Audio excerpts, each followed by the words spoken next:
Okay, there we go. We got that fixed. Alrighty. Okay, everybody. So first off, I would like to apologize for the lack of content lately. I've just had other priorities. Like I've said before, I've got a part-time job. I'm a full-time student, and I not only do I want to get through college and graduate, I actually also want to have good grades. So like anytime I have an essay or a reading assignment or anything like that, I'm reading everything twice. I'm double checking all my work and everything like that. I want it to be really good. And in addition to that, since that takes up my time, I can't put the amount of quality that I normally do into Landfall Hour and Damage Report in particular. Landfall Hour in particular is a pretty time consuming venture in a lot of cases. So I would just like to, when I do those shows, I'd rather them be quality over quantity. So that's one thing to consider with that. And then Damage Report, typically not difficult for me to do. I can put that show together in about 5 minutes, maybe 10. But the only other problem with that is how late the games have been lately. Once we're back to having East Coast start times, it'll be a whole lot easier for me to keep up with that. Now, what I am going to do, I'm going to talk about what the Canes have done so far this season, particularly from game 2 up until last night. And we will go from there. I've got about an hour. Some people said they were going to submit some questions in the comments, and I'm going to answer that. I'm going to give my opinion on and everything like that. So here's the first thing that I want to talk about before I go into the games as a whole. The Canes are playing well right now for the most part. There is absolutely zero reason to get upset or freak out about anything. They're 5-1-0 through 6 games, and they're halfway through one of the most dreaded road trips that there is in the National Hockey League. The State Fair road trip probably cost the Canes a couple of trips to the playoffs back during the drought, because it's not a good time for the Canes to typically farm points, but they're 3-1 on this trip. That's not bad, all things considered, especially when you're talking about Slavin being out, and we still don't know what his status is. Gostisbehere being out, and I did see some comments saying that he did in fact travel back to Raleigh for rehab purposes. If that's the case, I imagine they won't go through the trouble of flying him back out for the rest of the trip, which logistically wouldn't make any sense to do so anyway. And he's been playing incredibly well. K'Andre Miller, new addition.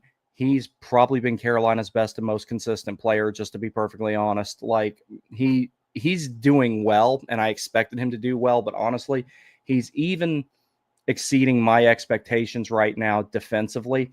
Now, and I've talked about this in the past, part of the reason why good defense by people who have been known for not doing it is overlooked and kind of, just not acknowledged.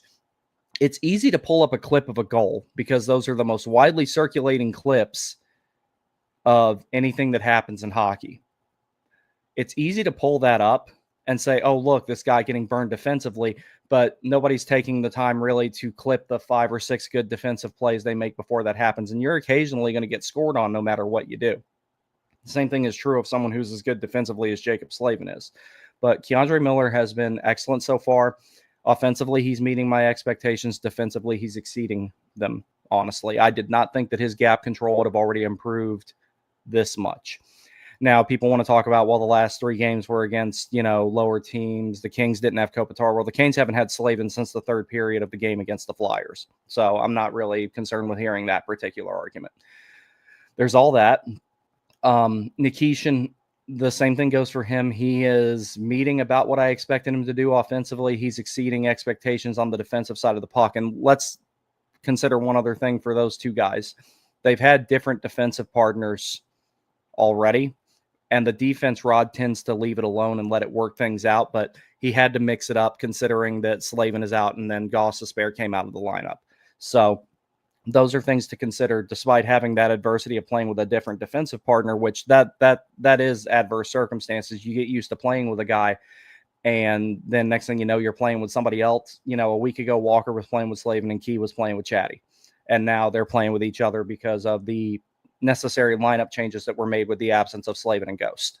So all circumstances considered, those 2 guys are doing really well. Legault, I liked what I saw last night. He's on track. Him making the team is if, not when. provided that he is not used in a trade. I don't see that happening, though. I think that they see Legault as the future partner of Alexander Nikishin. They're not going to put them together right now. It's way too early for that. They've both got to acclimate to the league. They've got to acclimate to the system. They've got to acclimate to the faster pace of the game. But eventually, I think those two guys are going to be paired together. They're going to kill penalties together. They're going to be very important 5-on-5. Legault is going to allow Nikishin to really open up his offensive side. And then you can leave Slavin with Walker or however else. And then you have that lethality in the top four that the Hurricanes really prioritize with their roster construction. So all things considered, everything is going good right now. Now, the two really big blemishes on this team, sound the siren, I saw what you said. We're going to get to that. The power play is atrocious. It's been an on and off problem over the entirety of the Rod Brind'Amour era.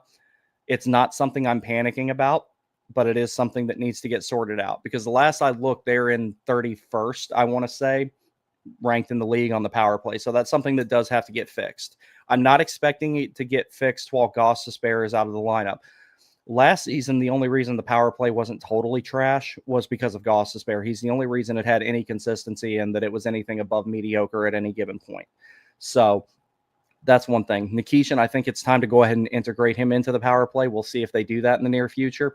I don't think he necessarily needs to be quarterbacking it, but you can put him at the top of the right circle. You can have him out there with another defenseman, be it Key, Walker, whoever.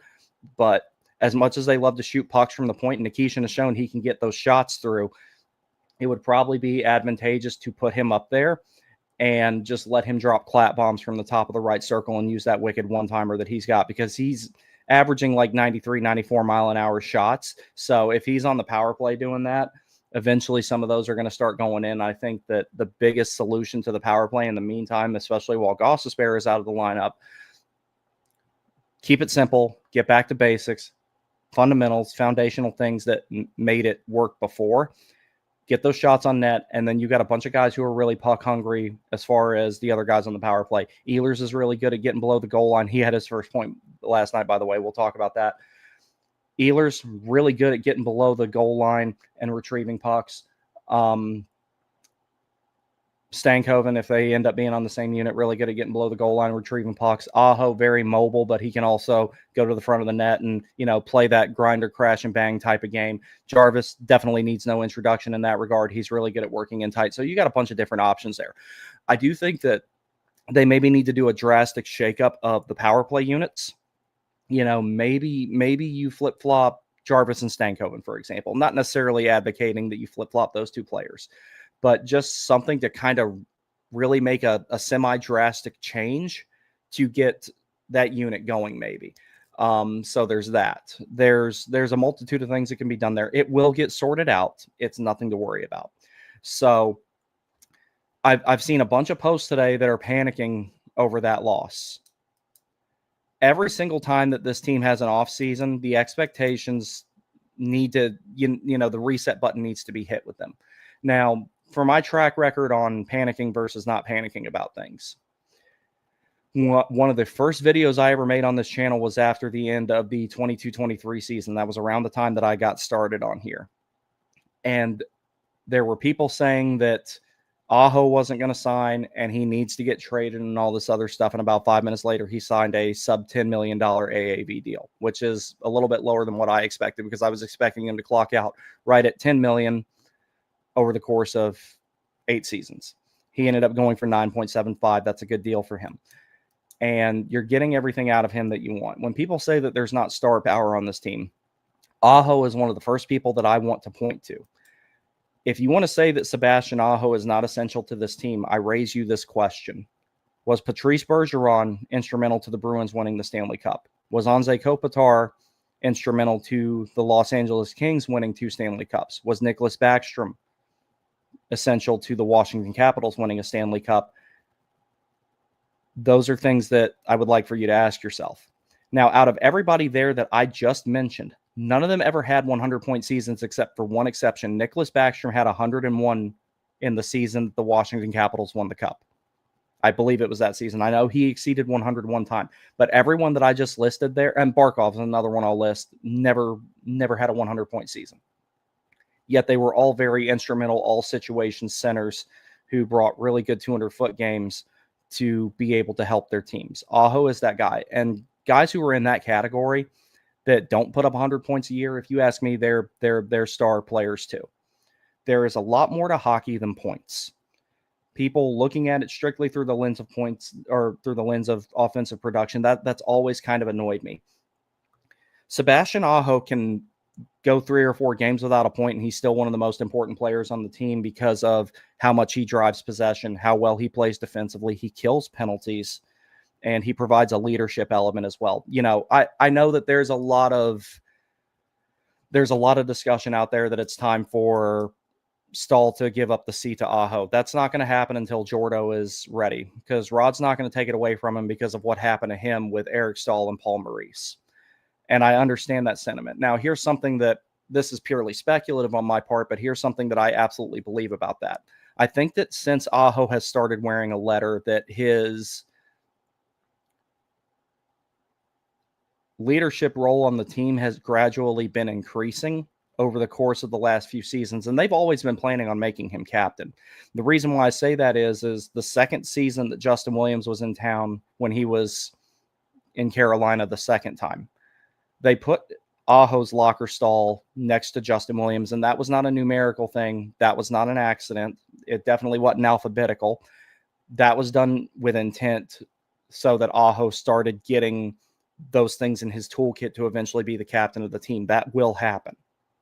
Maybe Slavin gets it instead. I don't think so. And I've stated on many occasions, so I won't go into it again this time, why I think Aho is a better choice to be captain over Slavin, and that's nothing against Slavin. If you can't tell, wait, I'm trying to, there we go. Slavin's one of my favorite players. My girlfriend actually bought me this jacket on Sideline Swap. It's his actual one. I don't wear it very often because the number's starting to peel a little bit on it. And, you know, Fanatics one-use quality to be expected. But I'm wearing it today because down here in the low country, it's actually cold today. So there's that to consider. Don't worry about this team right now.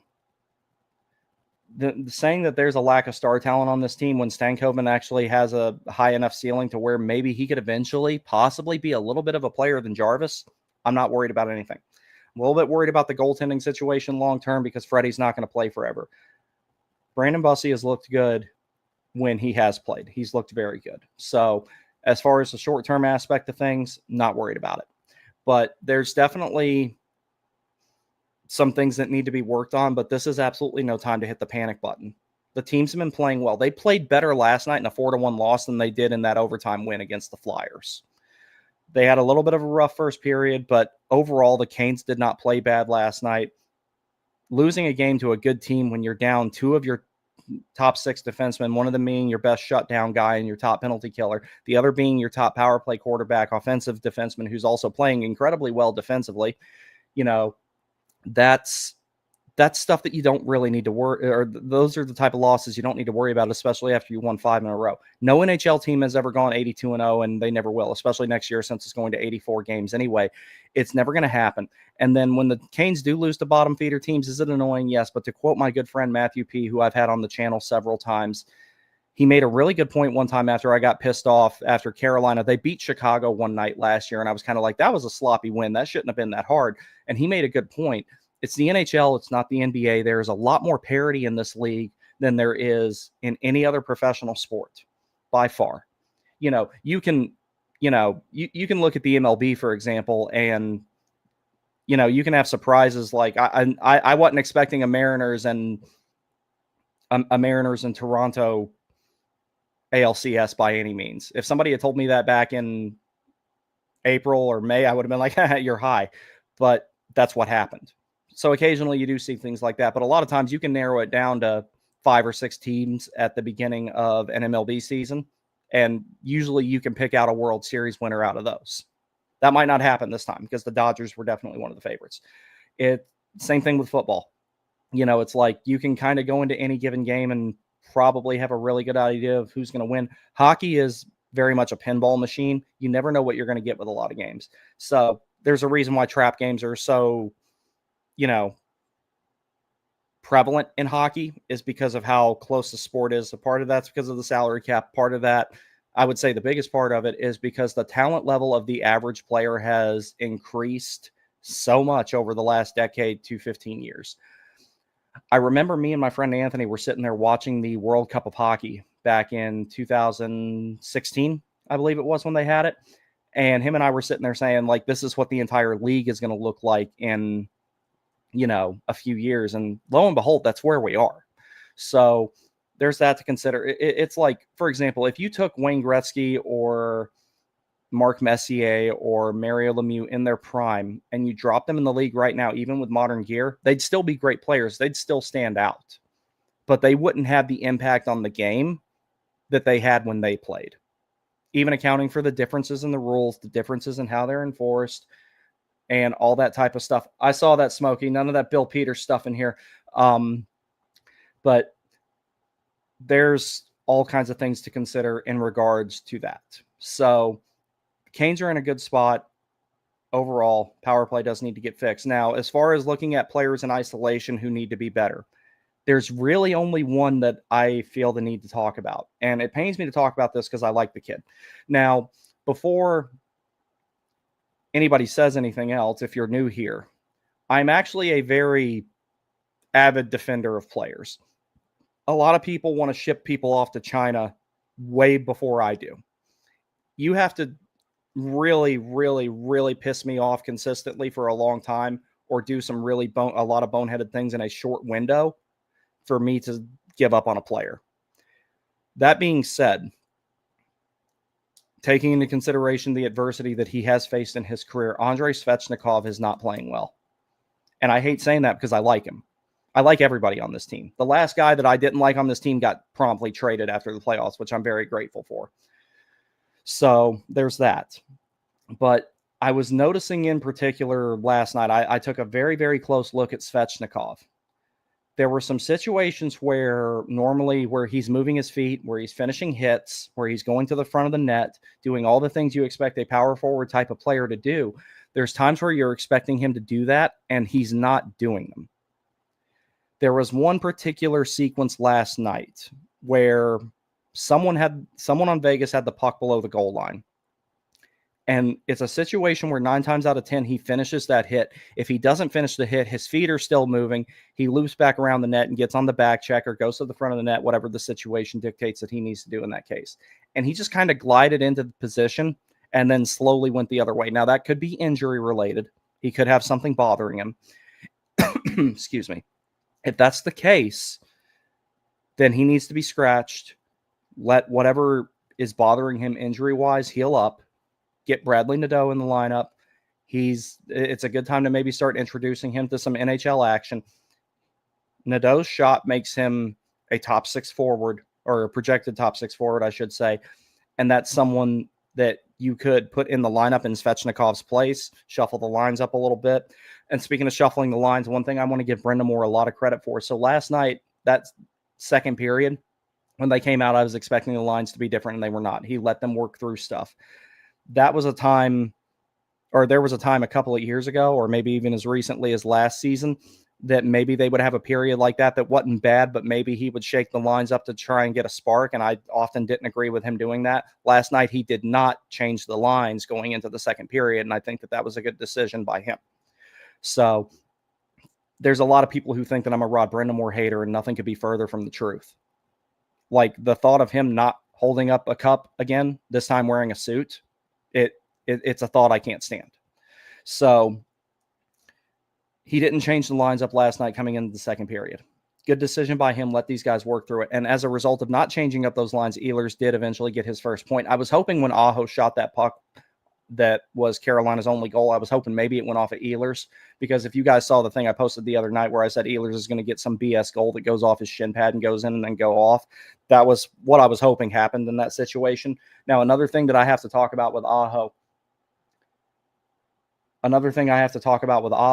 is he's shooting the puck more, and you see what's happening. I think he's got 8 points now in 6 games. If you want Aho to be a 100-point player, I've said this many times, he needs to shoot the puck more, and he's been shooting it like crazy. There's still some times he's passing up shots that he shouldn't. But shooting the puck is not strictly about scoring goals. It's about generating rebounds. It's about creating offensive zone faceoffs. There's a bunch of different things to it. But he's shooting the puck. Good things are happening because of it. So he needs to keep that up. I hope he deleted Teravainen's number from his phone. I know that they're like the best of friends, but the thing that will separate 20 and make him really stand out is he has to keep shooting the puck, and he's been doing that. So good on him there. But back to Svechnikov here for a little bit. I just don't really see what needs to be done to get him back on track. Some people are saying to put him back with Aho and Jarvis. There are a multitude of reasons I disagree with that. One, Svechnikov and Aho don't have a massive amount of chemistry. There's times where they play all right together. Playoffs last year, him, Jarvis, and Aho played incredibly well together, especially through the first 2 rounds. But generally speaking, there are other line mates that Aho has more chemistry with than Svechnikov. I would wager to say that Ehlers and him already have more chemistry. Jarvis and him have undeniable chemistry. So, one, if you put Svechnikov back on that line, you're breaking up a line that is finding its form and is going to be very impactful on the score sheet. So that's one reason I wouldn't do it. 2, if you do move Svechnikov up there, he needs to be on the right wing, which it seems that this team just doesn't want to employ him that way. And I think that that's part of his problem, not specific to what's been going on the last 6 games. But overall, his time in Carolina, he's not been playing the position that he's more accustomed to playing. So we remember back a few years ago, Aho, Teravainen, and Svechnikov played together, and Svechnikov was on the right wing, and he played much better when he was on the right wing. So I think that's one thing that would really, really, really help this team is if he did play on the right wing, but with the way the roster is constructed, with the way the forward group is constructed, I don't necessarily know that that's possible right now. So let me make this clear. I am not advocating outright, like I did with Morrow. I am not advocating outright that Svechnikov needs to get traded. Not yet. I'm not there yet. I'm a pretty long way from that. It would be hard to trade him, and Sound the Siren were talking about this on their show. I want to say it was yesterday or day before yesterday, whichever was the last one I had time to watch. I'm not advocating to trade Svechnikov, but the thing about it is that cap hit, $7.75 million, that's going to be hard to move. Now, maybe you get a 1-for-1 situation. I'm not saying that this would happen, but Victor Rask kind of went through a similar arc where he was projected to be a top 6 center. He fell off a cliff, and they traded him for Niederreiter. And it was initially, I remember Waddell talking about it. It was initially a much larger trade where Rask and Niederreiter were the main pieces, and there was more involved in it. And eventually it evolved to the point where it became, hey, you guys have a player who needs a fresh start. He feels a need for us. We have a player that needs a fresh start. He feels a need for you. And it became a 1-for-1 trade, because I remember when that trade initially came across and I saw it was Victor Rask for Niederreiter. I'm like, okay, something else had to go this way. There had to be something else. There had to be a pick. There had to be a prospect. Something. Nothing. It was 1-for-1 hockey trade. 2 roster players. That's it. I think that if you can make a move like that, and Svechnikov does have a 10-team no-trade list, if you can make a move like that, you have to strongly consider it at this point. That being said, I know Svechnikov owns a house in Raleigh. I know that he likes the area. The fans love him. I like the kid a lot. But, this was supposed to be a 30-goal scorer, power forward who went out there and had a physical edge to his game and everything else. That's not there right now. It's been since 2018, we've been waiting for Svechnikov to take that step. And there's times where he picks his foot up to take that step. He gets halfway there and puts it down too early. The one exception being, or I'll say 2, 22-23 season, he was having the best year imaginable. KK, Necas, and Svechnikov line was remarkably good for a long time. Then the ACL injury happened. And those types of injuries, they affect everybody differently. Some players, they don't totally derail them. I hate to give this guy any credit, but Tom Wilson had an ACL injury. You'd never know it now with the way that he's playing. He's not much different of a player than he was before. I still hate the guy, but credit where it's due. And that hit that he laid on Filipino the other night, There was absolutely nothing wrong with that hit. You could maybe make a case for interference that it was a little bit late, but even then, that's a stretch. And I'm a top 5 Tom Wilson hater, but there was nothing wrong with that hit. Nothing. Same thing with the one that Joakim Kimmel laid on Svechnikov. A lot of people were upset about that, but if I was Joakim Kimmel, I would have laid that hit too, because you're playing for a job. And if a guy comes to the middle of the ice with his head down, especially one that's a scoring threat like Svechnikov is, and you don't hit him, you only have yourself to blame for being assigned to the minors after that. Joakim Kimmel did what anybody else trying to make that team would have done in that situation. Now, did that hit affect Svechnikov? Definitely something to consider that maybe it did. So back to the 22-23 season. Svechnikov had the ACL injury, and unfortunately it happened after the trade deadline. And I was at the game where he got injured. And that was a weird thing because he just kind of buckled weird. He went down the tunnel. He came back out for a second and then went back down. ACL injuries do have variations in how serious they are. His might have been worse than someone like Tom Wilson's, for example. So if Svechnikov is not going to take that step, he at minimum needs to go out there and be physical, because he cleaned up all the penalties he was taking. So we have to consider that. But you got to find that happy medium between being physical and not taking penalties. So that was something that he went a little bit too far in the other direction of. Then you go to this year. He looks lost. Like I was talking about with the sequence where he had a chance to finish whoever that was below the goal line, and then he just stopped moving his feet and didn't even backtrack the other direction when Vegas exited the zone. Or he did, but he did it very slowly. That does lead me to believe that maybe there's an injury factor there. Now, if we're talking about he came back from the ACL injury too early, then, that's a whole other host of problems that you could potentially have there. But time is really running out for Svechnikov. If you get a good enough offer for him, considering you have someone who can't replace the physical side of it, but can score the goals in Bradley Nadeau, that's something that you got to start to take into consideration. For all the heat that Jesperi Kotkaniemi gets, I can't remember a time that his physicality has tapered off severely. Even when he's not going out there putting up points, and even when he's not playing the best, he still hits people. And there's a lack of physicality on this team. Jesperi Kotkaniemi is not one of the ones to blame for that. Svechnikov normally is not one of the ones to blame for that. But over this first 6 games and over part of the last season and a little bit of the one before that, yeah, it kind of tapered off. If he didn't have the performance that he had in the playoffs, I might be on the train of trading him. And I don't say that lightly because I like the kid. So I'm hoping he figures it out and figures it out quick. If he's injured, let him sit, let him rest up, whatever it is. The team is good enough to make the playoff. I can care less if this team goes in wild card too. This team is good enough to make the playoffs, especially with the Metropolitan Division not being very good. The East as a whole not being very good, especially the Metropolitan Division. The Canes went through the gauntlet of how good the Metropolitan Division was for a long time.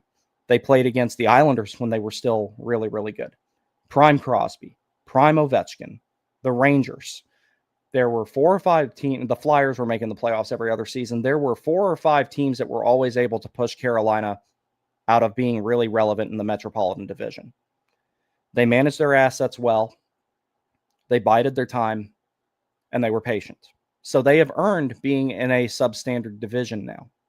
They didn't just wake up one day and end up being good when all the other teams were bad. So there's that to consider as well. We will get to some of the comments here, and then I'll keep rambling. Oh, boy, there's a bunch of them, especially for this early in the morning. Thanks, guys.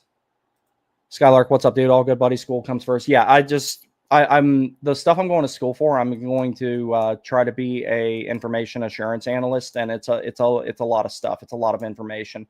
So I'm just busy with that because I love doing this stuff, but I don't make any money off of it. So I have to prioritize what puts food on the table, puts a roof over my head, and pays for my ice time and everything. Which I was actually going to skate this morning, and I got on I-26 and the traffic was just horrendously bad. And I was just like, yeah, I'm not going to make it there. So, which sucks because I was looking forward to skating this morning. Brandon says, sound the siren. Thanks, bud. Andrei Svechnikov, I cannot figure out or answer who he is unless we were seeing what we were seeing who he is. See, that's what I'm worried about. I'm really worried that this is just who he is at this point. This is not the first time Svechnikov has got on my nerves, but my patience is kind of wearing thin. And I hate saying that about him because I like him. You know, it's like I don't own anything Svechnikov related, but my dad really liked the White Whalers sweater. So when those came out, me and my friend Jeremy, we split the cost and we bought him one as a gift. And that one has Svechnikov's name on it. So, you know, it's like, I like the kid. I really do, but he's got to figure it out. And the thing is, there's a lot of times where you can point out little things a player is doing wrong. I can't find anything that Svechnikov's doing right. He had some okay shifts last night, but for the most part, nothing memorable. I want Andrei Svechnikov that destroyed Hampus Lindholm. Dude hit him so hard he broke his stick in half, and Lindholm still had the top end of his stick in his hand. You get that Andrei Svechnikov back, Carolina wins a cup. But that guy's just not here right now. I don't know if he's on vacation. I don't know what's going on. Maybe he needs to go see a sports psychologist, because one of the things that, like, I think that this is something that needs to be talked about. People often wonder, these guys make millions of dollars. They get to play a game for a living. Why would any of them have any need to go talk to a sports psychologist or anything like that? There is more visibility on professional athletes now than there ever has been, even in a sport that's not as popular as the other three big ones in this country or in North America as a whole. Now, if you put Canada and America together, then hockey is the most popular one out of the big four major sports in North America.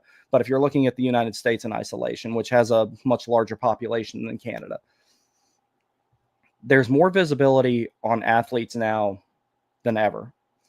It used to be, before social media and everybody having internet in their pocket and everything like that, you would see articles, you'd see them in the advertisements, you'd see them in commercials. And if you really, really wanted to say something bad about somebody, you had to call into a talk show or write something to Sports Illustrated or become a sports journalist yourself or something along those lines to be able, or good for that matter as well. You had to be able to have access to channels like that to be able to express your opinion. Nowadays, everybody can express their opinion about somebody. And all these guys, they're young, so they're probably all on the internet and they see some of the stuff that's said about them.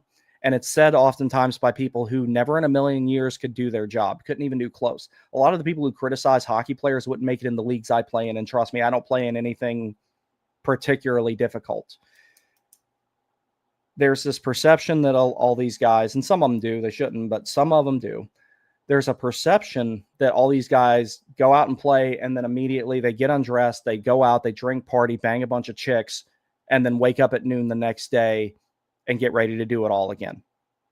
That is predominantly untrue nowadays. The amount of time and effort, you know, maybe you just see what's posted about morning skate and what goes on in the game, what goes on at practice, but you're not seeing all the other stuff. There's times where guys show up at 9 a.m. to rehab something, go to morning skate, go back to rehabbing it, and then play in the game that night, in addition to all their media responsibilities. With how difficult the Canes road trips are at times, they don't go home for a week plus, and the first thing they do when they get home, maybe they go home for a little bit, go see their families or whatever, and then they're right back to, you know, going back to the rink to do rehab stuff, work on something, go to the shooting cage. For every 1 hour you're on the ice, you're probably spending 4 in the gym and 4 on a table having somebody do an assisted stretch with you or rehabbing something or something like that. There's a lot that goes into this. Part of the reason that it's like that now is because of Brind'Amour, because he was one of those guys that revolutionized fitness being a critical component of hockey. It wasn't always like that. Wayne Gretzky used to drink Diet Coke on the bench. That doesn't happen anymore. Al Iafrate used to go down the tunnel and have a cigarette in between periods. That doesn't happen anymore. All that has changed. You used to be able to have a little bit of body fat and play in the NHL, and now all these dudes are built like greyhounds. So there is a lot that goes into being a professional athlete. But speaking specifically to hockey, for every 1 hour you're on the ice, there's 4 hours you're doing something else, roughly. And that's not counting the guys who, there's some of them that will not let equipment managers do much with their gear. There's some that insist on cutting and taping their own sticks. There's a couple of guys I knew that played for SPHL teams that sharpened their own skates, wouldn't let anybody else touch them.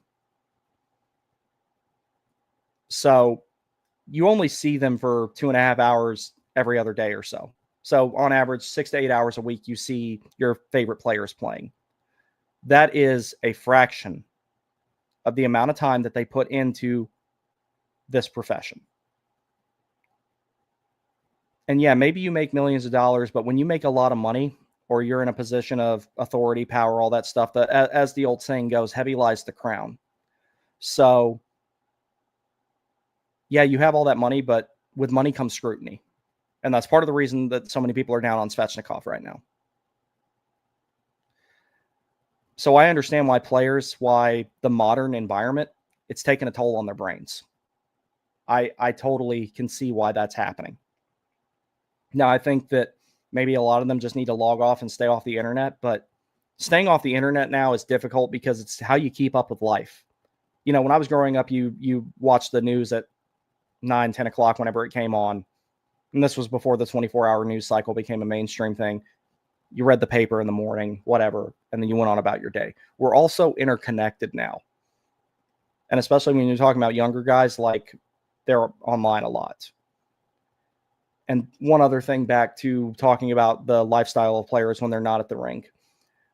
A lot of people, especially the older crowd, wanted to give heat to Aho and Teravainen at times because one of their favorite things to do after games when they had free time, they would just go play video games. They love to play the NHL game, and they would play Fortnite and all this type of stuff. That's healthier than going out and getting shit-faced 48 hours before you play again or 12 hours before your next morning skate. So that's another thing to consider with that. Skylark says, the only thing that's freaking me out about this team is the power play. It's bad enough to cost a series, let alone a cup. Yeah, that's true. The good news is they've got plenty of time to figure it out, and they've got the assets to figure it out. It might just come to a point where they need to not front load a top unit, and they're not doing that as much this year because the team is deeper, where they don't front load the top unit so much, but try and maybe even them out a little bit, and then split the power play time 50-50 if you can. Not literally 50-50, but one's on for 70 seconds, the other's on for 50 or whatever, for example. You could maybe do that. I think they'll get it figured out. This isn't the first time that it's happened. It is a glaring problem. I think everyone knows that. If the power play had been a little bit better last night, Carolina maybe gets a point out of that game. So there's that to consider as well. You're absolutely right about that. It is abysmal, but it's nothing to hit the panic button about yet.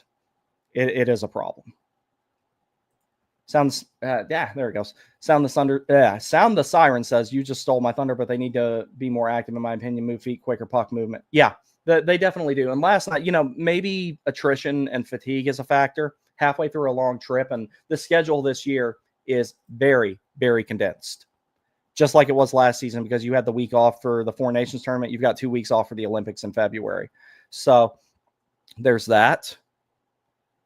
And that crams all the regular season games closer together. That's one of the reasons I was against increasing the regular season. I wanted it to actually be shorter, but they're never going to do that because they make too much money. And if they did shorten the regular season, ticket prices and drink prices and food prices and all that stuff would have to go pretty much through the roof. I wish that teams now will, and the Ducks kind of did this a little bit with Leo Carlsson, where teams need to maybe integrate their 13th forward a little bit more, rotate in their 7th defenseman more often, and give guys games off that, before that they weren't giving games off. They need to maybe do that a little bit. Rotate someone through the lineup and let other guys get breaks depending on what the schedule looks like, if it's a divisional matchup or if it's going to make the difference between them not getting in and not getting in the playoffs. But yeah, that's definitely something to consider as well. Caleb, what's up, buddy? Y'all ever wonder what our team would look like if we took Tkachuk at 2 instead of Svech? So I do, and here's the reason why. when that happened, when that draft happened, I remember, before the draft lottery, there was a lot of people talking about who the Canes were going to take with another mid-first round pick because they didn't fall that far outside of the playoff picture and they weren't that low in the standings. Then they got second in the lottery. And the consensus top two were Rasmus Dahlin and Andrei Svechnikov. Third was actually Philip Zadina. It wasn't Jesperi Kotkaniemi. He was down at 6th or 7th in a lot of the mock drafts back then. And Montreal unexpectedly drafted Kotkaniemi at 3rd. So I do often wonder that. At the time, I remember Adam Gold said something about how he liked Brady Tkachuk more than Svechnikov. And at the time, I was kind of like, I don't know about that. Retroactively, I kind of see his point. Now, we had no way of knowing that everything that was going to happen to Svechnikov was going to happen. The whole ACL thing and him getting knocked out in the playoffs that one year and everything like that. Tkachuk's a good player. Whether he would be more valuable to this team now than Svechnikov, I don't know. I don't have a crystal ball to look in there. Revisiting that, I wouldn't say that the Canes made the wrong decision by drafting Svechnikov instead, because every single mock draft you can imagine, especially ones like Bob McKenzie's mock draft was the best one when he was still doing it. All of them had Svechnikov at number 2, if I remember correctly. And he filled a need for the team at the time. So there's that. And even if they had gotten first, I imagine they would have done something to make sure they would have had a handshake agreement in place with Buffalo because they needed a defenseman to build around. Carolina already had a couple of really good ones in Slavin and Pesce. Do I think it would have made a difference from the standpoint of Tkachuk staying a little bit healthier and not having a really, really bad injury? Perhaps. Yeah, it could have. But there was no way they could have known that at the time. How the team would look different now? Tkachuk's had a little bit more consistency in his career. But as far as who I think had the ultimate higher ceiling, that's Svechnikov. But the thing about it is I think that window is passed. So that's my whole thing about that. It's hard to come to a really conclusive answer on that because we've just got no way of knowing. If I woke up tomorrow as the Canes GM and it was the day before the NHL draft and I did not have knowledge of Svechnikov having the injury and the struggles that he's had, I'd still draft Svechnikov personally. But it is something definitely to consider. Smokey says, tuning in. Thank you for being here, brother. I'm surprised there's this many people here this early on a Tuesday morning. Caleb Sharp says, Aho slaving for the C because Aho has the fire to get into another player's face or speak up in the locker room when needed. Hell, he's already the one that does that. Stahl isn't as vocal either. Stahl's not as vocal publicly, but we also don't know what goes on behind closed doors. That being said, you basically reiterated the same argument that I've always had about why Aho needs to be the captain, because there's that good cop, bad cop dynamic between him and Slavin. Canes have a bad period. Slavin's not going to go in there and yell at them and cuss at them and tell them to get their shit together. It's just not who he is. And you need guys like that. You need that calming presence. But Aho is the guy that goes in there. And it's kind of like when I was in the Navy. You'd have somebody come in there and just chew your ass out and tell you that you suck and all this other shit and offer no solution whatsoever to whatever the problem was. There was a reason for that. They would come in there and be like, hey, you stupid mother, so on and so forth, get your shit together, all this other stuff. And that was typically someone of your higher leadership. That was one of your officers, one of your chiefs, whatever. And then one of your leading petty officers, something like that would be like, okay, cool. Everybody got that message. Here's how we fix this. So in the situation of Aho, Canes have a bad period. He goes in there, hey, motherfuckers, get your shit together. He says some stuff like that. Message received. And then you have Slavin that goes in there and, kind of says, all right, boys, let's get it together. We can do this. Here's what we need to do differently. Here's what we need to do better. Here's what we can build on. That dynamic is invaluable. Good cop, bad cop, like I said. So that's the other thing. Not to mention, as far as on the ice, the guy who's more likely to make a game-breaking offensive play is definitely Aho, something that's going to turn the tide of a game. Slavin does it all the time with defensive plays. He subtly turns the tide of games by doing what he does normally. Aho, on the other hand, is someone, as we saw, for example, last year in the playoffs when he stole that puck from Gustav Forsling and scored Carolina's second goal in Game 5 against Florida. he's going to be the one who makes plays like that. Now, you occasionally see Slavin do stuff like that too, like that time he absolutely, embarrassed Steph Nason, which I hated to see because I like Nason a whole lot. But in that situation, there's times where Slavin does make plays like that, but as far as getting that type of momentum shifting moment, you're probably more likely to get one out of Aho than you are Slavin. You are more likely to get an ass chewing from Sebastian Aho than you are from Slavin. But Slavin's the guy who comes in there and calms the room and gets them refocused. Aho's the one who gets them to snap out of whatever they were doing wrong before that. So yeah, I'm all for Aho captaincy personally, and I'm confident that it is inevitable. When Jordo either hangs it up or if Jordo on his own decides he wants to give up the letter, then at that point, Aho is that guy.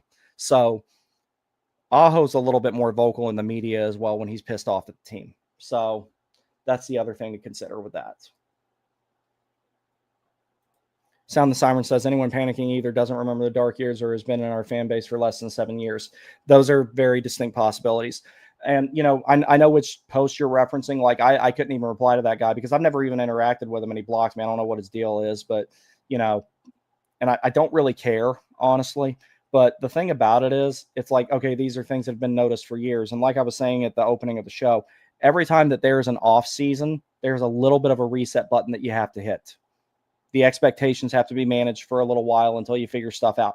There's a lot of new players on this team. Mike Riley is playing really, really well. And I'm wondering if his signing, because Mike Riley's good enough to be a NHL regular still. And I'm wondering if his signing had something to do with them knowing that there was a possibility that Slavin had some pending issues that were going to keep him out of the lineup. Mike Riley has played really well. Nikishin is a rookie. Legault played last night. He's a rookie. Miller, new to the system. He's playing. So that's 4 new guys on your defense, and none of the pairs are the same from last season. So that's a lot of change right there. Like I said before, when I was doing this stream right before the season started, there's a lot more roster turnover and changes than there were last season, yet things are going a little bit better. Now, as far as my track record on, panicking, like I was saying before, last offseason, everybody, well, I won't say everybody, but a lot of people were freaking out. Oh no, Pesce, Slavin, Teravainen, and Nason, they're gone. We're screwed. No, we're not. That's why I was like, I remember exactly what I wrote. It's 12:30 on July 1st. Calm the fuck down. And everything ended up being okay. That team exceeded expectations. Because I'm like, look, the players they're bringing in are much more dynamic than the ones that left as far as the defense goes. Does Sean Walker defend as well as Brett Pesce? No. But Walker's got much more of a two-way game than Pesce does. And you already know how much better I think Gostisbehere is than Shea. So, and he proved that through the first few games before he had his injury. You got Ehlers now. But it's just, everybody was so crazy about that. And then other things in regards to the forwards. You have Ehlers now, and Stankoven is playing center. So you've got some changes there too. Like there's a lot of differences on this team. Even with a little bit less roster turnover, the way that they're being employed is different. So there's absolutely nothing to panic about right now. Not to mention, especially when the Canes are scoring above expected consistently. That has been a problem for years, and thus far this season, it's not. I'm going to pull that up in a second, actually, once I get through the comments. But if this team is producing that many expected goals and scoring above it, there is nothing to worry about right now. 6 games in, the power play will get sorted out. It really will. Smokey says dual captains, Aho and Slavin. Yeah, I addressed that already. That was funny, though. I authentically believe we were seeing 37 for who he is. He's massively inconsistent. Perhaps that's just who he is. Many players are like this, in my opinion. Yeah, and that's only going to happen more as the years go on. Guys that are drafted high just don't end up being what you hope they would be. And the simple fact of the matter is it's because the average talent of the talent of the average player has increased so much. That's why I understand the Canes are going for more of a, excuse me, I've got the hiccups here, more of a volume drafting as opposed to high drafting. So like every time they trade a pick back to get 2 more picks, they're actually putting themselves in a better position in a lot of cases. Now, if you're talking about drafting someone like, say, Matthew Schaefer, okay, that's a consensus. You have to draft him. Or if the Canes have a player that they've really scouted and they know that they want, like Bradley Nadeau, they'll take him in the first round like they did with him. So there's those things to consider. Hockey Haggerty says Brady Tkachuk is not doing anything for his team. He's not any better than Svetch. Yeah, see, that's the whole thing about it. It's hard to gauge that because there's just no way we can really know. But to a great degree, you're right there. I think Svechnikov is ultimately still capable of being a better player, but he's got to find consistency. And we've been waiting on that for a long time, and it's just not there yet. So Caleb also said, what do you think is the biggest driver of Rod finally letting the team break out of this rigid system they played under his tenure first in the NHL off the rush? I think so I'm trying to think of the right way to word this because I don't think Rod ever really wanted the team to be as rigid as it was. I think that it just came down to, here's what I want, team tries to implement, or here's what Rod wants, team tries to implement it. Get a little bit closer to what you want every time. Rod tries to implement something else, team tries to implement it, a little bit of a disconnect. And then you keep doing that. It's a trial and error thing. You keep doing that, and then eventually, finally, it clicks. It's like you're sitting there just kind of working on something until it finally, you just keep turning the wrench until you get it where you want it. I think that's kind of what's been going on with the Canes, and they definitely look less rigid. The entries are way better. For all the problems that the power play has, and last night it was bad. For all the problem the power play has, the entries have been better on the power play and 5-on-5. Additionally to that, last night was one of those nights where the power play entries were atrocious, but it's still nothing I'm personally worried about because it's better than it was. So progress is progress. Forward progress is good. So nothing to worry about yet. Caleb Sharp says, think it's as simple as we finally have a D-core that has a lot of offensive talent. That definitely helps considering that, one, there's a lot of emphasis on volume shooting and shooting from the point. Now you got a bunch of guys who can shoot from the point. Pretty much everybody on this team can shoot from the point. Let me put it this way. Out of all the defensemen, the only two guys who don't shoot the puck a ton from the point and don't generate a ton of chances from the point are Slavin and Chatfield, and you don't expect those two guys to do it, even though they're capable of it. It's just not their skill set. It's not the way that they play. So they've got that going for them. That's a good thing. But when you're talking Key, Ghost, Walker, those guys all do it. So those are good things right there. Nikishin especially. So that's part of it. And I think part of it is you found that you found a couple more entry machines. Stankoven's entries have always been pretty good. They've improved this season. Ehlers, one of the biggest reasons he was brought in is his ability to handle the puck with speed and distribute it smartly on entry. Nate just had a lot of that in his toolkit, but he would fumble it at really bad times, or he would make a 90-degree cut to the middle when he could have done 45 degrees and not made himself a target for the guy that was back checking and not try to go 1-on-4 in situations where he could have held up for a second and waited for somebody else to enter the zone and distribute one of those little short passes. Ehlers does all those things effectively. So Caleb says, I think Rod is keeping Ehlers on the top line no matter what, because that's one of the promise the teams gave him during free agency. And he should stay there because he's played well. So perhaps Rod doesn't want Svetch to overexert himself until the playoffs. If that's the case, then sit him for a few games and let Nadeau get some time. Because the only reason Bradley Nadeau didn't make the Hurricanes was because there was no room. See, Jackson Blake last year made the team not only because of his effort and not only because of how much he'd improved, but because there was a need. There was a clear path for him to the roster. Nadeau didn't have that. Otherwise, he'd be on the team. So same thing with Legault, if you ask me, because Legault played well last night. So there's those things to consider. Caleb says, unless it completely goes off the rails for some reason, it won't. Aho and Ehlers, I think, are going to end up having better chemistry than Aho and Gensel did, and that's saying something. Lurky says, Canes still need the 2C when the second line would be Svetch, 2C, and Stankoven. Yeah, I think that if you do get that 2C, the guy that's listed first there is probably part of the trade to make that happen, though. And, I'm still kind of perplexed about why Kokoniemi was scratched. Maybe his eye hadn't totally healed up, and, that was why his faceoffs were so low. And I know I've went into this before. Faceoffs are the most overvalued stat in modern hockey. But maybe the eye was not completely healed up and it was kind of affecting him, but now he's fine. And, maybe that's a factor as to why Jankowski was in for those couple of games. A little bit early to be rotating the 13th forward in, but at the same time, I said earlier about how maybe it's time to start rotating guys in and out and let them get a couple of games rest, and maybe that'll go a long way, especially considering they're increasing the length of the season next year. That's something else to think about. But, KK, Hall, and Robinson, that line looked really good. So I would like to keep that for a third scoring line. Then you have your 3 scoring lines and your shutdown line. Of course, your shutdown line being Martinook, Stahl, and Carrier. So there's those things. Skylark says, I highly doubt that, Smokey. He wouldn't be resting a player 8 months before the playoffs. Yeah, see, that's the whole thing. If that's really the plan, then he needs to, now's a good time for him to hit the reset button and go to the press box for a game. If he's injured, he definitely needs to do it.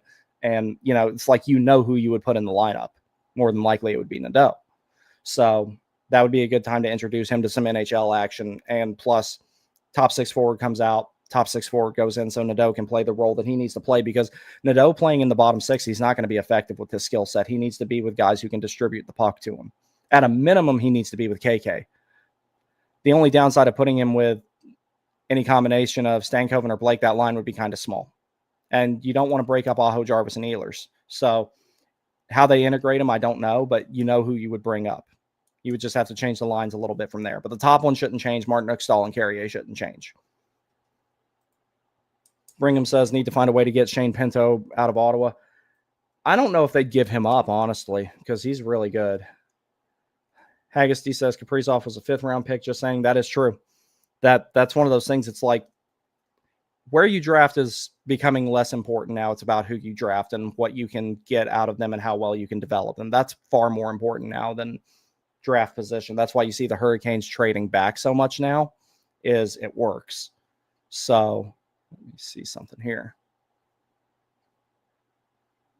Okay, got that. That's working. Skylark says we'd be more likely to get Tage Thompson, in my opinion. Pinto isn't going anywhere, especially after Ottawa made the playoffs last season. Yeah, that's why I don't think they'd give him up. So that's the whole thing.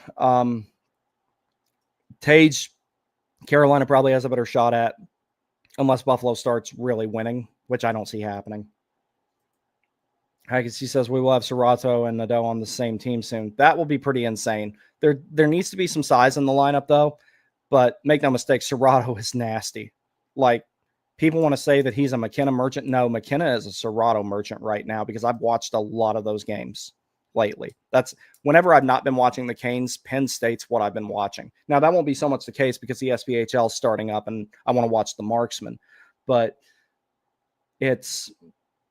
Serato is incredibly dynamic. I want to break down some of his stuff one day if I get time, but I'm just really busy with school and everything right now because I've got until about 10 o'clock and then I got to take off. Lurky says all top 6 forwards can't be midgets. Yeah, that's true. Like, there needs to be some size and some physicality in there. And that's one of the reasons why I'm reluctant to give up on Svechnikov, because we've seen that he can do that. And he has to rediscover that, though, to be useful to this team. Even if he's not scoring, if he's out there throwing hits and, driving to the front of the net and creating chances for his teammates, I can care less if he's scoring at that point as long as somebody else is doing it. But that's just not what's happening right now. Skylark says Kaprizov is a once-in-a-decade player, which you have to factor in. Not saying Minnesota got lucky drafting him, but but to a certain degree, they did get lucky. Yeah, I agree. It was the same thing with, Joe Pavelski was a late draft pick. I want to say he was in the 5th round as well. 5th or 7th, I want to say.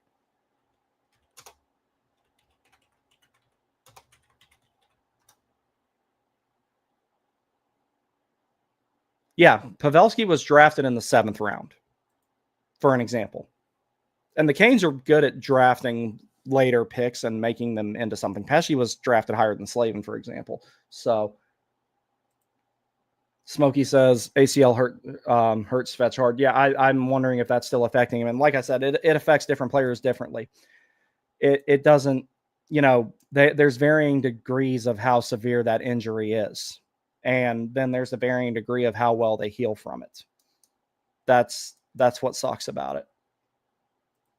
Haggerty says Stankoven did well last night against Hurdle. Yes, Stankoven's game is coming along steadily. I would still rather get a more established second-line center with size, but if Stankoven ends up being the long-term solution there, like that's a viable thing now with the way that he's played. The way that he's played, it's absolutely feasible to see him doing that long-term. And, Marco Rossi's undersized and he plays center very well. So there's no reason to think that Stankoven can't do it. If Stankoven doesn't have the size, though, because he's a physical enough player on his own, he doesn't throw a ton of hits, or he throws a decent amount of hits. They're not devastating hits, but as far as his ability to separate somebody from the puck and use that low center of gravity, because the kid's built like a fire hydrant, like he can do those things. If you can get a better solution, yes, but Stankoven being at second line center, so far I've got no problem with it. I think it's working out. At first I was a little about it, and I'm withholding ultimate judgment until game 20 or so, but so far so good. He's going in the right direction with that. Skylark says, I agree. I have to believe it's more mental than physical at this point. No way he hasn't rehabbed to the absolute highest degree. If he hasn't at this point, then the injury's not going to ever get any better. And you never are 100% of what you were after something like that anyway. So whatever it is, I think it's mostly mental. If it's not, let him rest it and try and figure out what's going on there. And I hope the kid turns it around, because I don't want to trade him. I don't want to see him get traded, but this has to be considered. We're on the same page with 37, says sound the siren, and I hate for him to be strapped here, as you said, on his natural RW. Yeah, that's one of the problems with him. That's a long occurring issue of him not being on right wing, but at the same time, it doesn't matter what position he was playing lately. He's just not been good.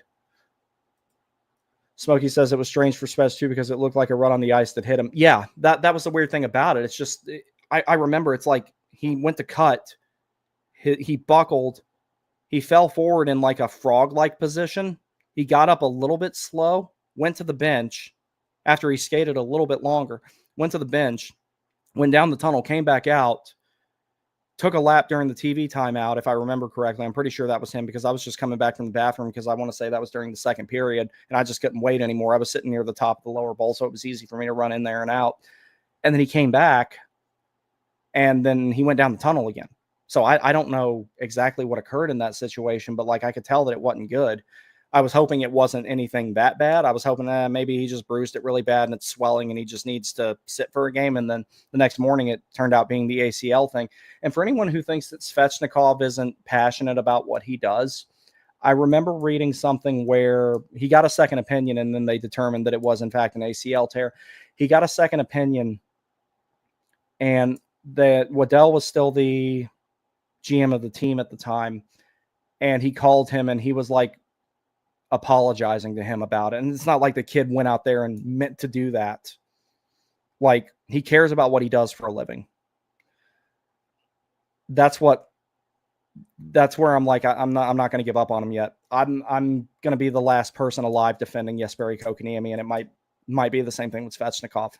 But the kid was devastated about that. There was a lot of accounts that said that, how much that messed him up, because he knew how well he was playing.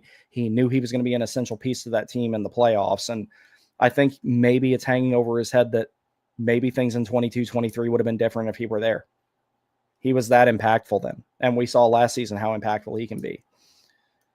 Like I said, if you get a good enough deal for him, take it. But I'm not giving up on him yet. But I do think that if he's got something bothering him, he needs to just kind of sort it out. Caleb says the most discouraging part to Svetch's bad start is watching him in the playoffs this past season. I thought he was finally ready to take that step. I was hoping so too, man. It's hard to see. Like, I'm not happy about this at all. I know Svetch probably is. Nobody is being harder on Andrei Svechnikov right now than Andrei Svechnikov. That's the biggest thing we have to consider. I don't think that there is anybody on earth who is more pissed off at Andrei Svechnikov right now than he is at himself. I genuinely believe that. That's why I'm reluctant to give up on him. I'm not ready to do that yet. I don't give up on players very easily normally. Svechnikov is going to be one of those guys.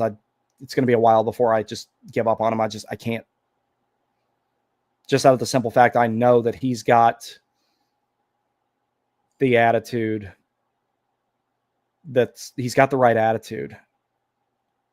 I just think he's got a lot that hangs over his head. If he can sort that out, he'll be okay. But right now, it's just he's got to get better, and no one knows it better than him. So this is not me knocking Svechnikov or saying that he doesn't care. He definitely does. It's just I think that one of my favorite movies was Flight of the Intruder. Nobody in this chat has probably ever seen it. And there's one thing that Danny Glover says in it. It's not the mission you're flying on that kills you. It's the one before it. That's kind of where I think Svechnikov is. The ACL might have healed, but like what's over his head from that season might still be there. And he is gripping the stick too tight. He's trying to be that difference maker. And it's gotten in his head now to the point where he wants to play that way, but he's got this big mental block, this big hang up. And he doesn't want to have it. It's just there. It's just weight of the world's on his shoulders. I think that a lot of that goes away if he puts a puck in the net, or at least if he just has a good game. I'm really, really hopeful that that will happen here soon. Skylark says also we need to call a spade a spade. Rod Slotting and Riley on PP2 over Nikishin is objectively not a smart choice. I agree. As long as Nikishin is out there with another defenseman to, help him cover up any sort of lapses he may have, like if he fumbles the puck at the point, then that would be a good thing to have, like Walker out there with him, or Miller even. Miller and Nikishin together on the power play could actually be really good, because you can have Nikishin sitting at the top of the right circle and Miller at the top of the left circle, and he would be able to feed him a bunch of one-timers. But Riley's good, but as far as power play options, there are better ones. So I'm hoping, I understand sheltering Nikishin's minutes to some degree, but power play is a pretty low-risk situation as it is, because, obviously you have more guys on the ice than the other team. And usually they're going to clear the puck as opposed to actually skate it up. That's one time where I think that Nikishin needs to not be so sheltered. Let him go out there and let him try and make stuff happen. I don't think that that's a horrible idea at all. So Smokey says, I guess his thinking is not to overwhelm Nikishin. Yeah, I can see that. But I think that he's got that next step going. So I think it's time to maybe remove take some of the restraint off of Nikishin for the power play, just for that. I think he'll be fine there, especially if he's out there with another defenseman to cover up any mistakes he might make. Caleb says Fetch is also a mental roller coaster confidence-wise. Sticking him on the fourth line has got to be messing with him. I agree. I understand the rationale of why it was done, but it's got to be messing with him mentally. You can't put him back with Aho Jarvis though. And Ehlers, you can't break up that line right now. It's gelling too well, especially now that Ehlers got an assist last night. And Ehlers could have had 6 or 7 points of his own by now with a little bit more puck luck. So that line cannot be broken up. You break that line up, it's like don't cut your nose off to spite your face, or trying to think of, it's like you can't go to the potluck and eat too much out of your own dish and expect things to go well. You have to let Svechnikov kind of figure it out, but that's definitely not helping him. Hockey Hags, he says Sam Bennett only has 1 point in 7 games, but he's their playoff guy, so it gets overlooked. Would we still take him? That's a tough choice, but the thing about it is Sam Bennett was established when he went to Florida anyway as being more of a playoff performer. Svechnikov was supposed to be a consistent everyday performer. What Sam Bennett lacks, Sasha Barkov makes up. What Svechnikov lacks, Seth Jarvis makes up for. But it wasn't supposed to be that way. Seth Jarvis was not supposed to be the best winger on the Carolina Hurricanes. That's part of the problem. When Sam Bennett went to Florida, the expectations for him was shut people down, throw hits, and then he's one of those guys that just performs better in the playoffs, especially against teams that are not that physical, because he has that element, he has that edge over them that they don't. Now, whether I would personally bring Sam Bennett to the Carolina Hurricanes, knowing that, absolutely. But Svechnikov signed his contract with a projection and an expectation to make more of an impact than what he has. And home ice advantage throughout the playoffs, like I said, if the team goes in wild card 2, I don't care when you're talking about the injuries that you have with Slavin and Gostisbehere. But if you can, you want to go in with the highest position possible, especially when you have a team that is centered around defense, thrives off last change, and does incredibly well at home. Last season was the first time there was a big disparity between the amount of home wins and away wins in a few seasons. The more home ice advantage for the Canes, the better. And that also goes back to how good the fans are doing their job. Sam Bennett being a playoff performer in isolation, yes. Would I spend the money and the cap on him knowing that this team is built around having a team that is unbeatable or virtually unbeatable when it has a 2 or 3 goal lead, last change, and the home crowd behind it? That's the things that I would have to consider before I would pull that trigger. Caleb says, think the longer season and routine best on best international tournaments, the days of Tampa Bay Lightning and Panthers going 3 straight cups will be really rare. Body's going to really start breaking down. Yeah, that's one of the reasons I didn't want the season to be longer. I really did not want the season to be longer. Smokey says, speaking of shooting from the point, our current guys get it through more than Burns did, who always shot it into somebody's. Yeah, that is true. The pucks are getting through more. I need to look at the team shot through percent. Actually, I'm going to pull that up right now. Hold on. I am genuinely curious about this.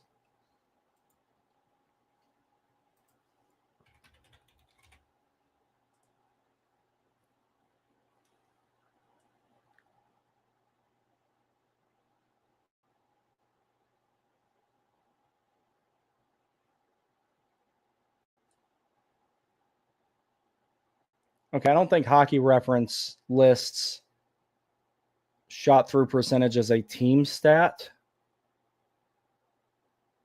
But what we can look at is the Fenwick. Okay, expected goals, Corsi. I don't see Fenwick. Let me go to natural stat trick instead. Or actually, no, we'll do Money Puck. Money Puck has... I use all these websites. Money Puck's my favorite. If it was a little bit more detailed, it'd be far and away better than Natural Stat Trick. The only thing I don't like about Natural Stat Trick is how bland it looks.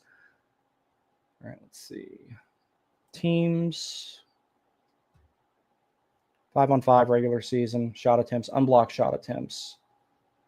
All right, so Carolina has a total of 60% unblocked shot attempts this season so far.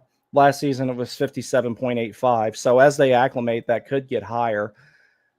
If we look at the lines, actually, let me pull this up so you guys can see it.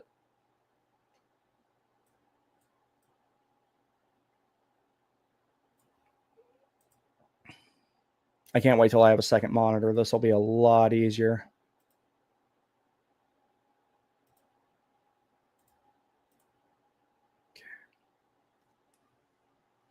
Actually, let me make this easier on myself. Hold on. Because I figured out a little bit of a life hack here. And I've got a laptop now. I just don't feel like going downstairs to get it because then I can view one thing on one. Nope, don't want to see that.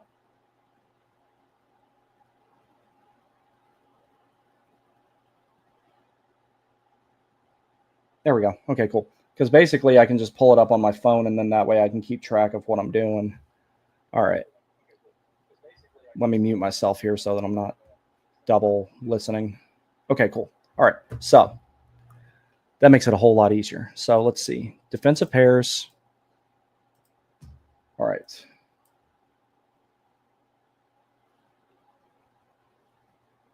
We want to look at unblocked shot attempts.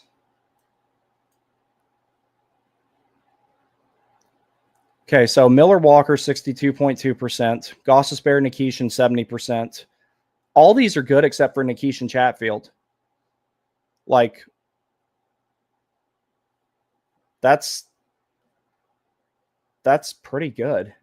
61.9 for Miller Chatfield, 68.3 for Riley and Chatfield, and Slavin and Walker, 65.6. And then we go to last season. We'll move this up a little bit to make that easier because the defensive pairs stayed pretty much the same. Slavin Burns, 57.5. Orlov Chatfield, 58.8. Gostisbehere Walker 61.8, which that was to be expected, especially. But yeah, it's definitely gone up.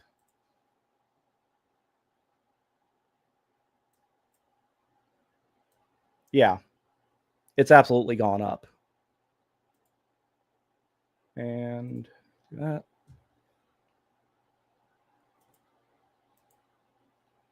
Lurky says, nice to hear that about Serrato. Serrato's nasty. He is absolutely nasty. Sound the Siren says, by the way, I'm still not 100% on saying Covenant Center, but he has played well, and I'll be more than pleased to be wrong. Yeah, no, the having doubt about that is totally reasonable. Aho, there was doubts about him being able to work out at center. And during training camp that year in the 18-19 season, Rod even went as far as saying that he didn't like what he saw, but Aho figured it out, and he had the perfect coach to do it.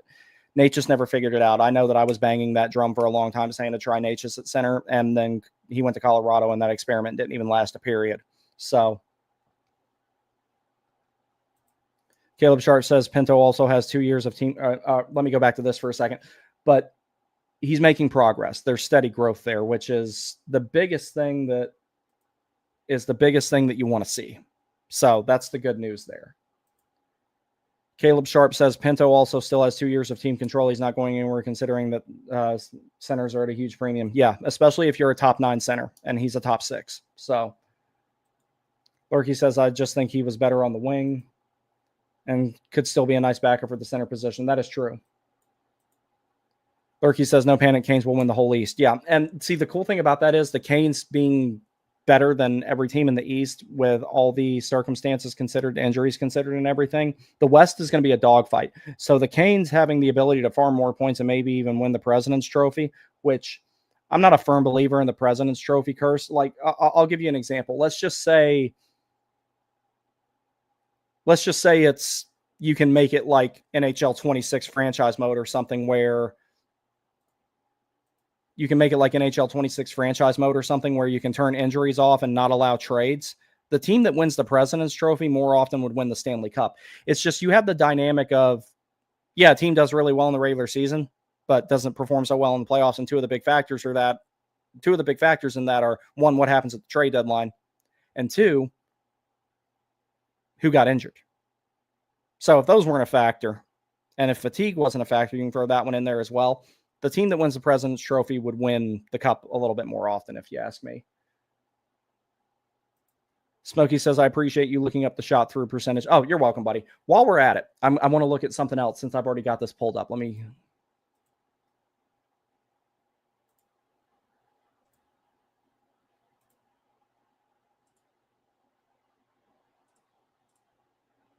I want to see. Increase the minutes here. All right, so this is a good thing to look at here.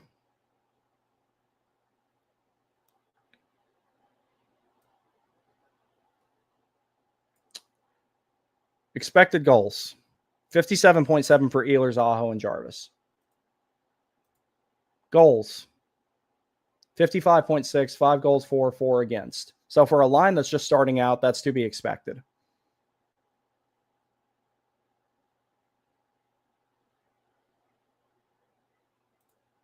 Shot attempts, a little bit lower than I expected there. I thought that would break 58 to 60.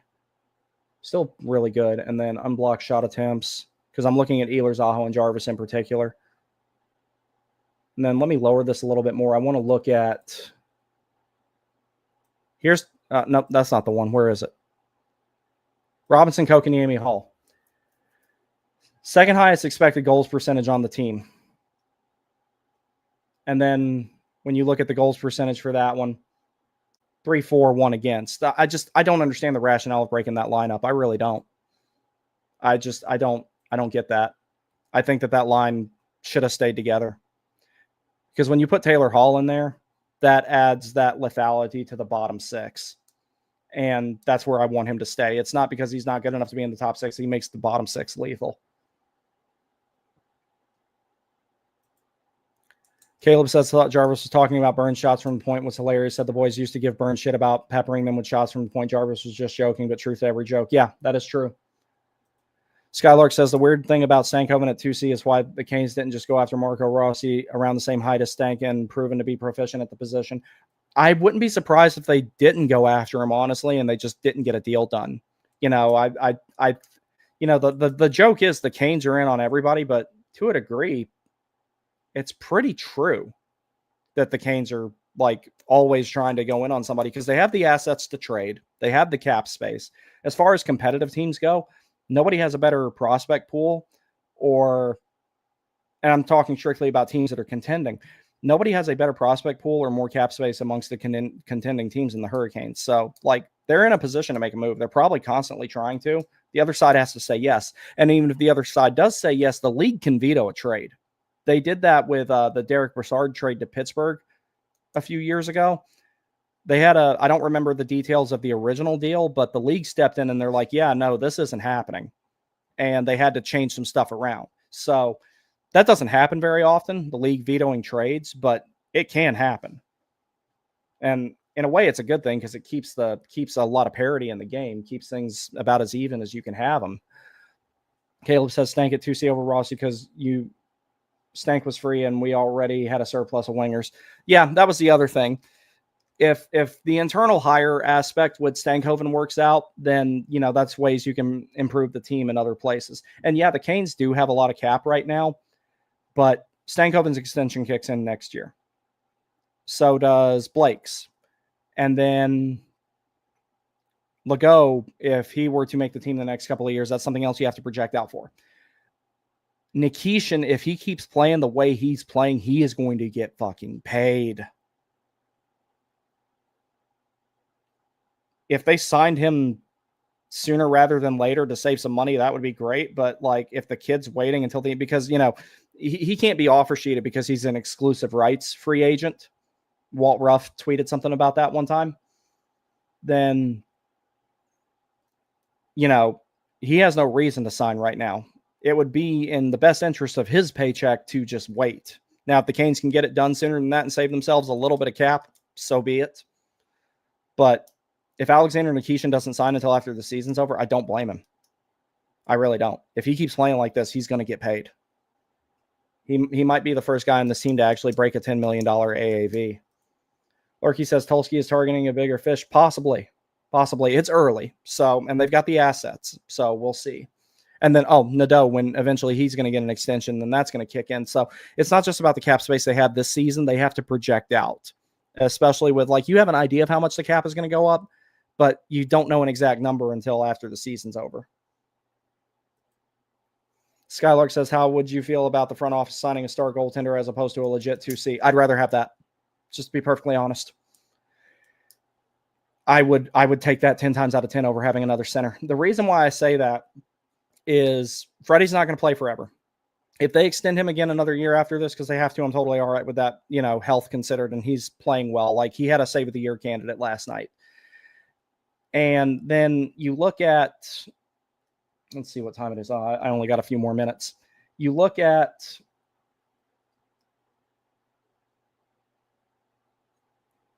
the long-term situation for goalies, depth-wise there. It's better than what it was, but it's still something that, like, you worry about a little bit. Like, when you're looking at the overall center depth, you know Aho's your number one. You know, at the moment, Stankoven's your number two. Rabkin could challenge him for that at some point down the line. You know, Stahl's your number three, your shutdown guy. And then you have a wealth of who there could be at four when you're talking Kokoniemi and Robidas. So as far as center depth from the third guy down, you got plenty of it. The second one, you might have a solution there with Stankoven. Or by the very off chance that Jesperi Kokoniemi really goes off and asserts himself back to that type of player, which I don't think he's going to. Third scoring line is what he needs to be. You have all those possibilities. Goaltending, Kochekov, you know, it's like, don't really know what you're getting there anymore. You probably got a 1B at best, just to be perfectly honest. And I like Kochekov. But you've probably got a 1B at best, and then you've got an aging 1A. Bussey's playing well, but it's still a small sample size. And he didn't play against the best teams. That's not me hating on him. It's just the way it is. You've got that. And then you got some guys in the pipeline. But if you can sign a more definitive goaltender, I'll take that over a second line center right now anyway, because the rest of the team is good enough. But the Canes prioritize depth, they prioritize defense, and you build your team from your goaltenders outward. That's the one thing where there's a big long-term question mark that you don't really have a possible solution to at the moment. You have Miftakov, you have Kuzayev, but are you sure those guys are going to work out? Probably not. Quap, probably not going to work out. Goalies are the hardest thing to quantify. They're the hardest thing to project their development. If you can get a goalie that you definitively know is NHL starting caliber, I'll take that over a 2C right now, personally. Yes, I would do that in a heartbeat. Nikishin will want the money. Russians don't typically take team-friendly deals. Yeah, that wouldn't surprise me if that's what happens. And he's going to be worth every penny, because he's actually, I had really high expectations for him. And on the defensive side of things, he's exceeding them. He has noticeably improved his defensive game every game this year. He's not turning the puck over like crazy like he was. And like in the playoffs last year, he had a couple of really bad ones. He's had a couple this year, but they seem to be happening less frequently. He's throwing hits, but not taking penalties in the process, which is really good news. Caleb Sharp says, just because Rod can't help himself but break a lineup. Yeah, I wish he'd left that one alone. That one was fine. But like I said, it might have been because KK, maybe the eye was not healed up from it. And people took what I was saying the other day about maybe it's just time to just go ahead and pull the trigger and trade KK for his own good. People were taking that as me freaking out about it. I'm like, no, I'm very matter of fact about this. That was a good line. It was working well.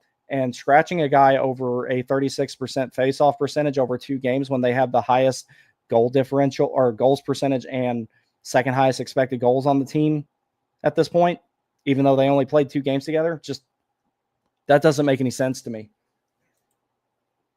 Colby, what's up, dude? Given the way our defense plays constantly, a legitimate star goalie with the defensive structure seems like a match made in heaven. Yeah, Carolina would only give up, they'd be averaging less than 2 goals against per game, or at least close to it with a legitimate goalie, at least at 5-on-5.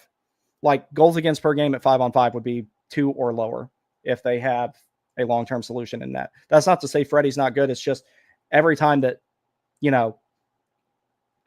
every time that Freddie steps on the ice, I'm a little worried about him getting injured. That's all. But so far, so good with that. And that doesn't count the blood clotting situation. Thank God he ended up being okay from that, because a lot of times that ends people's careers.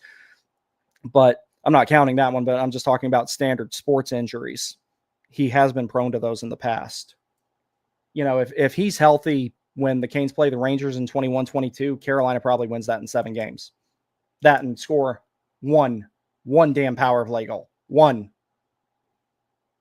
If the power play was worth a damn in the playoffs that year, Boston is out in 6 and Boston is out in 5 and the Rangers are out in 6.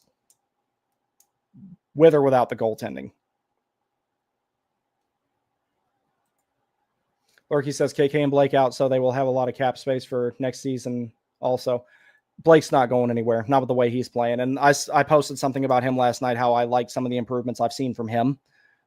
There was one particular sequence last night where normally he would have maybe shot the puck a little bit too early, but he took an extra second to let a net front present materialize, use his edges to cut to the inside, give himself a little bit of a better picture to shoot. When he's doing little things like that, I don't think Blake's going anywhere. I know I've said I'm not convinced that he's a top 6 forward, but he does things like that, and I'm further convinced that he is. So as far as players on the roster who would be gone right now, the only 2 I can see are KK and Svetch. Like, I don't think they want to move anybody else. Everybody else is playing too well. Yeah, Blake's a little bit slower, but for as slow as he is, his puck pursuit is really good. So he's got enough speed to do his job correctly. And when I say slow, I mean relative. In the grand scheme of things, Jackson Blake is not a slow skater, but in comparison to the National Hockey League, he's a little slow, especially if you're talking about the Hurricanes. Colby McWilliams says, with all due respect, given the way our defense plays, we don't need an all-star goalie. Need? No. But if they got one, Carolina would almost never get scored on. And then you'd have the net positives with the forward group that you already have without adding another center. And that's not a either or thing for me. That's a which I would rather add first, and which I think is more of a long-term problem with no viable solutions. I think it's the goaltending that you need to find something a little bit more solid there. That's the whole thing. If you get that, then they're both needs. What are you doing? My dog's over here walking around my feet. If you get both those things, then great. As far as which one I would address first, because they're both needs. Which one I would personally address first, I'd address the goaltending first. Because Stankoven is improving at the second line center. If they can find another solution there, great. But as far as like which one I think is a priority, I would go with the goaltending. And that's just looking at it long term. So whereas with the center, you have a few more options of, it's easier to project a player like Ivan Rabkin eventually becoming a 2C than it is any goaltending prospect eventually becoming a solid starting NHL goalie, because goalies are hard to project. Guys who skate out, especially forwards, a little bit easier to kind of project and, hit the mark with that. Caleb Sharp says Levi's stuck in the A. Maybe we get him and Tage in one swoop. Devin Levi, I think, would not be a bad choice if they were going to go after. Let me stop before I put my foot in my mouth. We're going to look at something here. Hold on.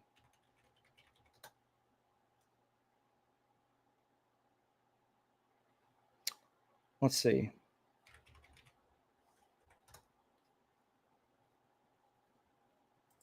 Actually, I'll just pull it up on here.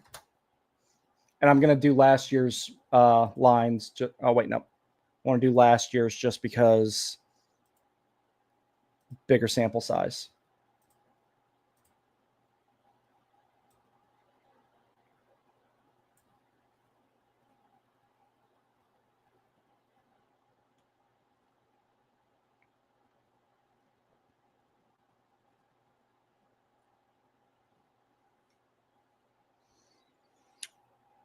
All right, let me pull this back up. Give me 1 second, gentlemen.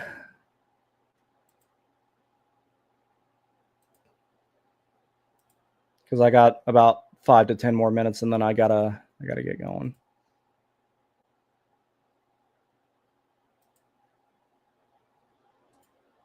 Okay. All right. So one thing I want to look at here.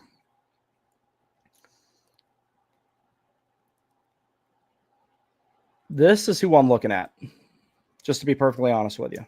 55 games played. I don't think Buffalo would give him up, but if they lose enough, they're not going to be in much of a negotiating position to get anything other than stuff that might help them in the future. Because if this season ends up being a wash and their building's empty, like, what good does it do to hold on to guys like Tage Thompson or maybe Alex Tucker, Ukko-Pekka Luukkonen, who is who I'm looking at here. So 169 goals against, expected goals against of 160.42. So that's an 8.6 negative when it comes to GSAX, or XGSA, I should say. Goals saved above expected per 60. That's a small negative. That's not bad. Percentage goals expected, or percentage of expected goals above average saved, save percentage on unblocked shots. I know Reimer's numbers are really good, but the thing about it is that's a small sample size. He only played 24 games. Ukko-Pekka Luukkonen played, or UPL, I'll just call him, played 55. And for a guy who does 55 games on a dumpster fire of a team, this ain't bad. Save percentage of unblocked shots, 0.946. That's pretty good.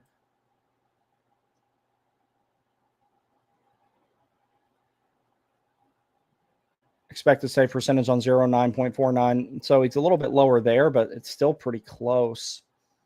Save percentage on shots on goal, 0.887. Goals against average, 3.20. If he came to Carolina, that would go below 3 pretty quick with the defense that's in front of him, especially once Slavin and Ghost are back in the lineup. Expected goals against average, 3.03. So that's a good thing to look at there. Wins above replacement. Don't really like that stat. Rebounds per save, 0.61. Puck freezes per save, 0.99. That's actually really solid. Goals against, 169. Saves on shot on goal. Saves on unblocked shot attempts. What else do I want to look at here? All right, here's something I really want to look at. We're going to go from left to right on this. High danger unblocked shot attempt save percentage above expected, 0.54. Expected high danger unblocked shot attempt save percentage, expected 0.661. High danger unblocked shot attempt save percentage, 0.715. Now, those are good, but I want to look at the consistency here because Kochetkov, he saves above expected incredibly well. It's the soft ones on the medium and low danger chances to get through, which is what perplexes the shit out of me. Medium danger unblocked shot attempts, save percentage above expected. Medium danger unblocked shot attempt, save percentage. So negative 0.017, 0.873, 0.856. Low danger 0.086. You know, UPL might not be someone bad to look at. Like I said, I don't think Buffalo would give him up and things would have to get a whole lot worse anyway.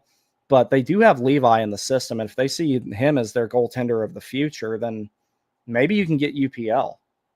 Like that's a possibility too. Like that might not be a bad one.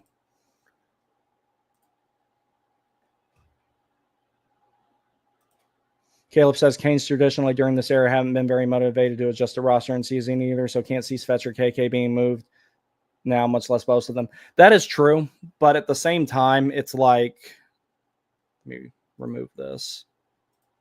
At the same time, you see, it's just, this is one of those years where it's like they can actually really go for it. If they're going to do that, they need to do it early so that they don't have to make all those adjustments later in the season closer to the playoffs. Now's a good time if you're going to make that trade to get new guys acclimated and figure out how you want them to be employed in the lines and, you know, all that type of stuff and them to learn the system. I'd rather them be doing that now than in March. So if they're going to do that, they need to do it soon. But I'm going to wrap this up, guys. But ultimately, I'm not giving up on Svechnikov yet, but the clock is ticking. And, but now if they are going to do something, now would be a good time. Get these last couple of comments here. Kobe McLam says, given the current roster timeline, now's the time for a big fish. Yeah, I agree. Larky says, well done again. And Caleb says, and those numbers are with a bad team in front of him in reference to UPL. Yeah, that's someone I'd look at. If you can't get if you can't get Tage or Tuck from there, maybe you can get UPL. That's going to be expensive because goalies are expensive by default. I mean, hell, everything's expensive by default now, but goalies, it's like one for wanting him for Kochetkov is something I would heavily consider. And the added benefit to me, that pisses off #them on the other side of Canes X. That aside, that's something I would look at doing. I don't know if Buffalo would make that trade or if they'd want something additional for it or how it would go down. And when it comes to goalies, I'm not the most knowledgeable guy, but something worth looking at. All right, everybody. This has been very fun. Thank you. I'm going to go get ready to go learn things.